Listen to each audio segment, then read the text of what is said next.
everyone. Scott Hansen here from NFL Red Zone. I hope you're checking out 1 hour of 5 Yard Rush, one of the best podcasts on NFL football in the UK.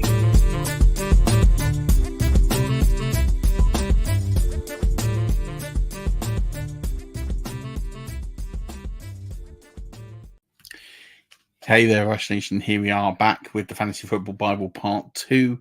Time to wrap up the week with the last piece of content, the final 6 games from Week 8 to preview and break down all the fantasy relevant information.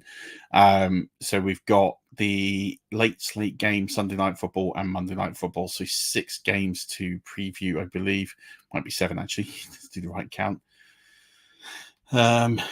7. It's 7 games. So we're going to go through those 7 games, make sure we're all prepared and ready for the weekend. And we're going to kick it straight off with Seahawks v Bills. The Bills are favored by 3 in this one with an over under 46.5. Do expect the over to get hit here.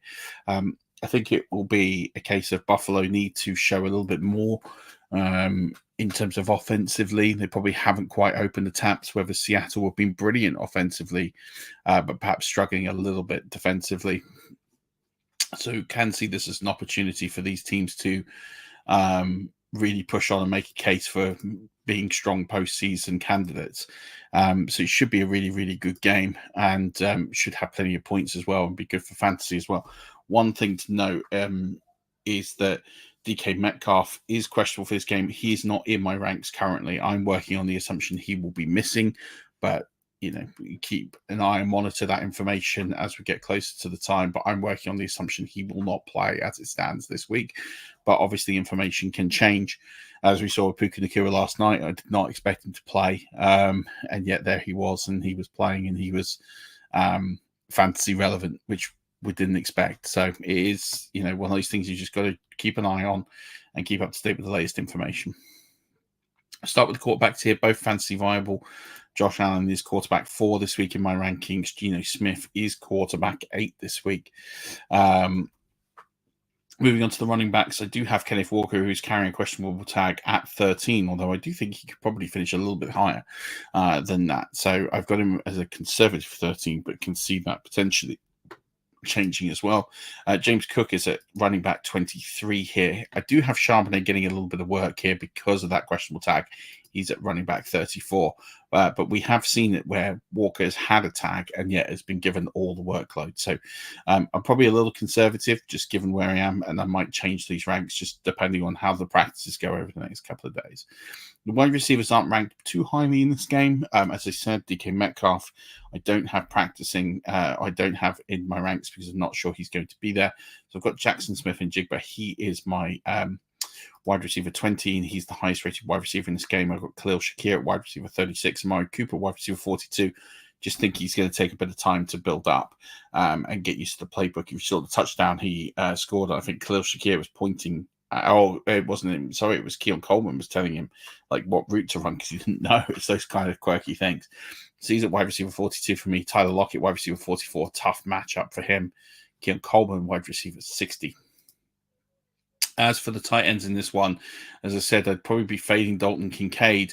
I had him early in my ranks in my top 12. I've actually faded him all the way down to 15. I don't think this is the best matchup and spot for him this week. So I'm just staying a little bit clear of him. So just one to be slightly wary on. I'm not worried about Noah Fant. He is what he is. He's a solid sort of kind of what I call semi-replacement player. You get you a safe floor, but there's no ceiling there. He's tight end 18. DSTs in this one, they're an interesting bunch. I do have Buffalo at 10. I do think that they can get some turnovers and do something, but I'm not overly keen on starting them if there's better options available. Seattle Seahawks at 26, don't need to go near them. And then as for the kickers, probably both of them are sits this week. Bass is at 18. Myers at 16, so definitely not ones you definitely need to be considering for fantasy football unless you've got them and you don't want to make any changes. Moving on to the next game, which is Chargers v Saints. Chargers are favored by 7 in this one, just shows you how banged up the Saints are. Over under 41 feels good. could even be a good candidate for the under at 41, given how stagnant that offense is for the Saints. And the Chargers aren't exactly putting up a boatload of points either, but the defense is very, very good. I expect the Chargers to just basically get in front, run the football load, and just basically see the game out. I don't expect them to get too flashy. I don't expect them to. There'd be very similar game plan to what we saw with the Broncos last week, where they'll control it on the ground because then they won't make the mistakes. We know that the corners and the back end of the New Orleans Saints is very strong, especially with someone like Marshawn Lattimore.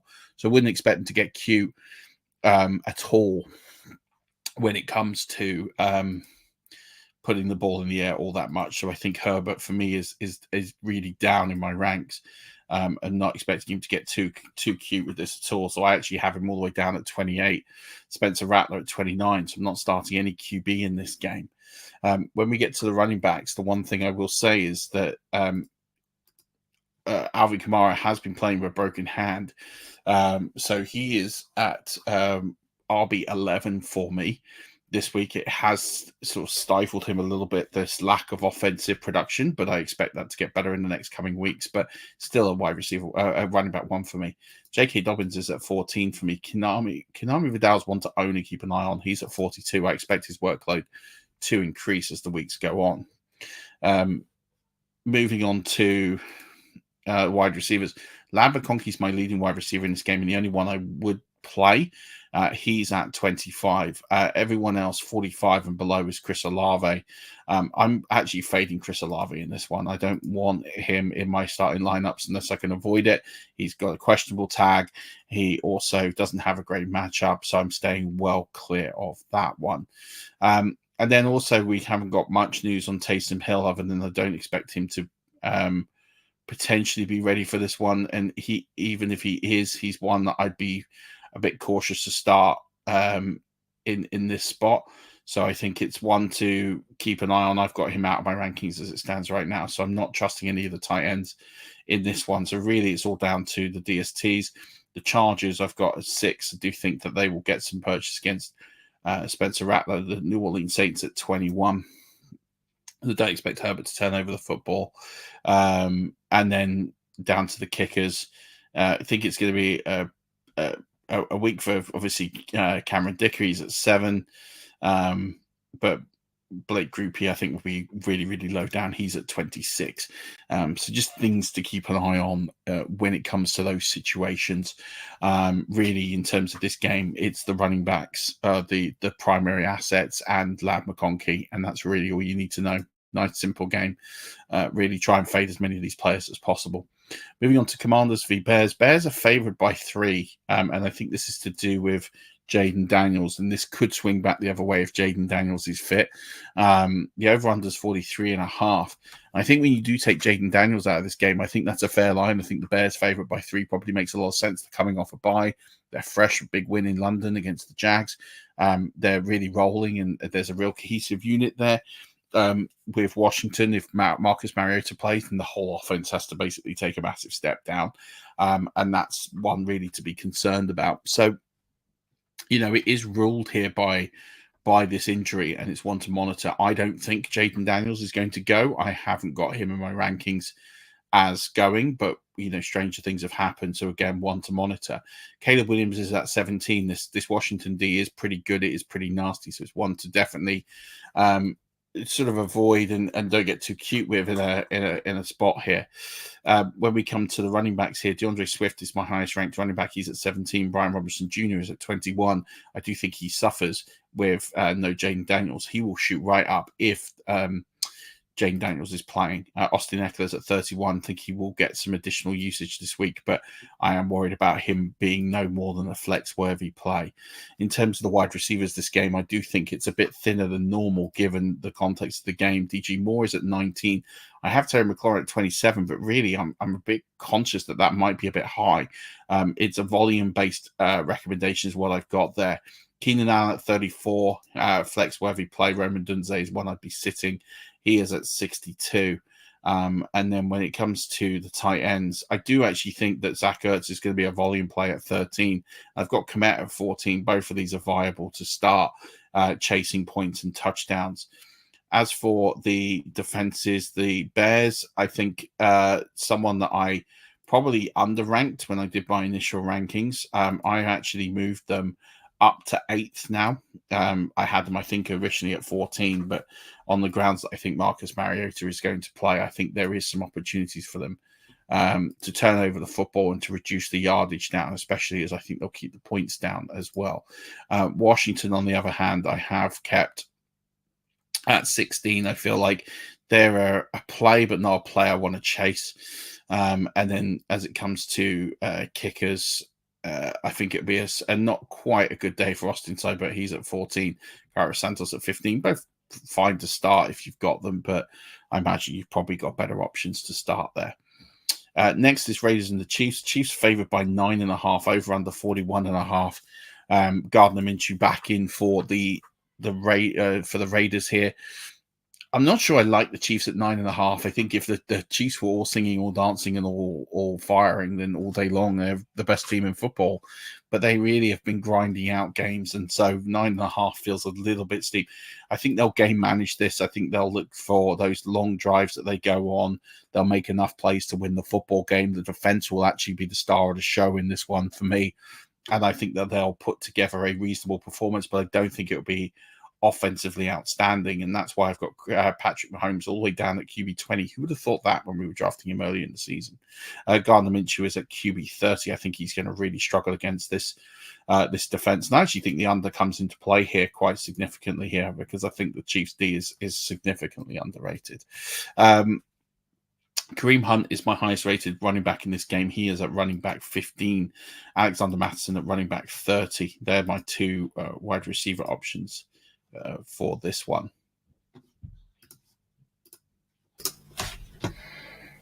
So when we're looking at the wide receiver options here for this game, given the fact that I've got I've got the quarterbacks ranked lowly, the wide receivers kind of follow suit.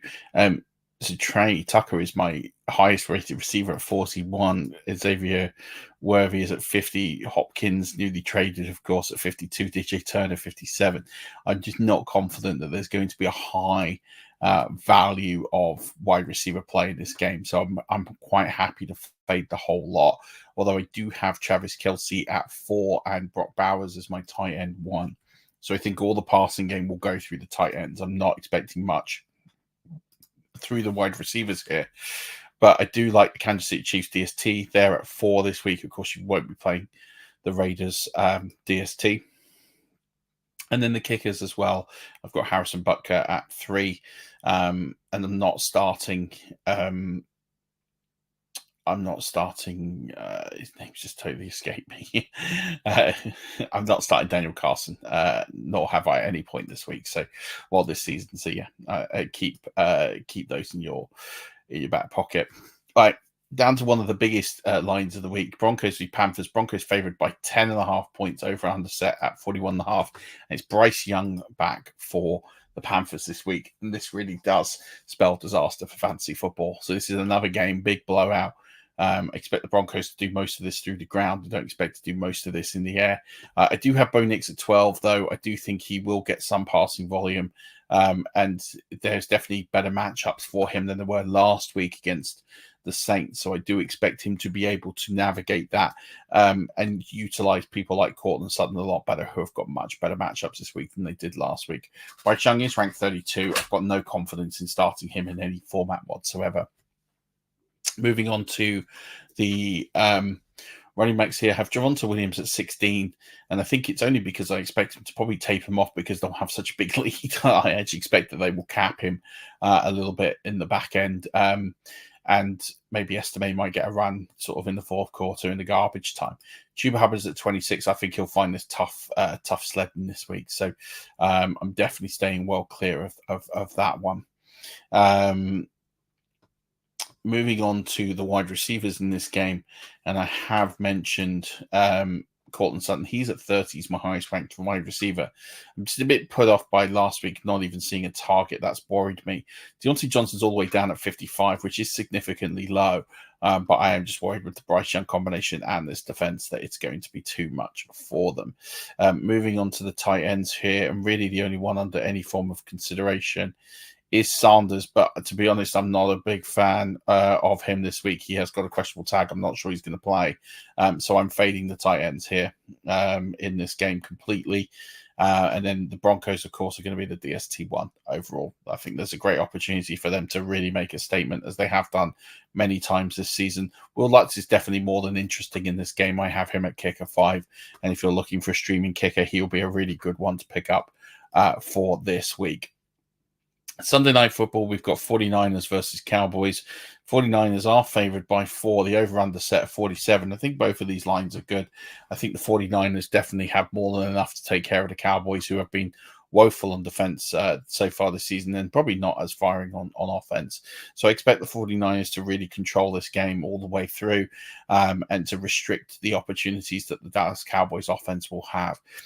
With that in mind, I have Brock Purdy at 9. I have Dak Prescott at 18. In my quarterback ranks.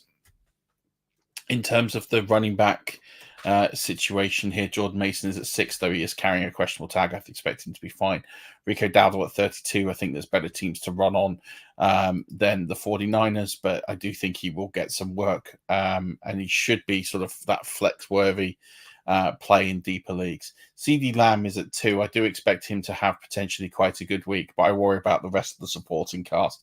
Juwan Jennings is my highest rated receiver right now because I'm still not sure about Deebo Samuel. So Juwan Jennings is at 18. Jalen Tolbert is at 47. Ricky Pearsall is 61. I don't have Deebo Samuel right now in my ranks because I am a little concerned that he's not going to go, given all the different injury issues. And there was something about fluid in lungs, and that doesn't sound particularly good.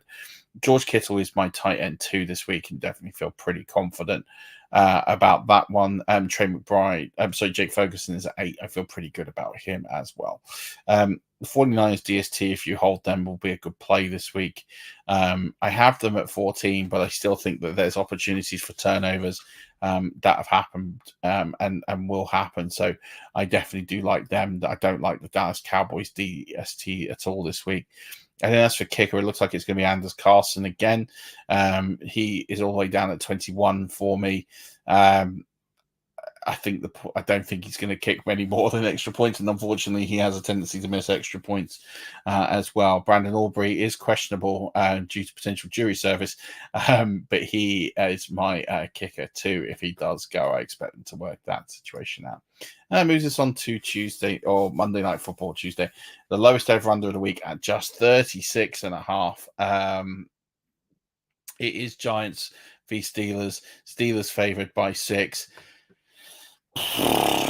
Again, for fantasy football purposes, this is going to be rough. This late slate, I think, for me, doesn't have a lot of high-scoring points. And I don't think this is going to be a high-scoring week in general, the way that some of these fixtures have lined up with injuries and whatnot. So I think the Steelers will batter the Giants. I think they'll take care of business and play that traditional Steeler football. I don't think they'll be quite as offensively potent as they were last week. So with that in mind, I have Russell Wilson at 21 in my quarterback ranks. I have Daniel Jones at 24. He is going to get roughed up, and I'm a bit concerned about it. And this could be the end of Daniel Jones if it doesn't go well here in Pittsburgh. Najee Harris is my highest rated running back. He's at 27. Tyrone Tracy is at 35. Jalen Warren is at 38. Devin Singletary is at 52. It looks like he is being replaced bit by bit, and it's a frustrating time ahead. As for the wide receivers, Malik Neighbors is at 5. George Pickens is at 10. He sees a huge boost with Russell Wilson coming in. Wandale Robinson at 21 with volume-based flex play. Those 3 wide receivers will be absolutely fine. And then Pat Freiermuth is under some consideration here, but I wouldn't be playing him unless desperate. He is at tight end 19 this week. I'm staying well clear of all tight ends in this game, but I do like the Pittsburgh Steelers D. They are at 2 this week. And spare thought for Boswell, you could start him He is kicker 13, but he's been outperforming that most weeks, so I don't feel too bad about starting him in this spot at all. That's going to do it for the Bible. That's every fantasy relevant player. Keep an eye on the injury reports. Keep an eye on everything that you need to know. Any questions, feel free to add some comments and chat, and I'll try and reply to them over the weekend. But until then, Rush Nation, don't forget, as always, keep rushing.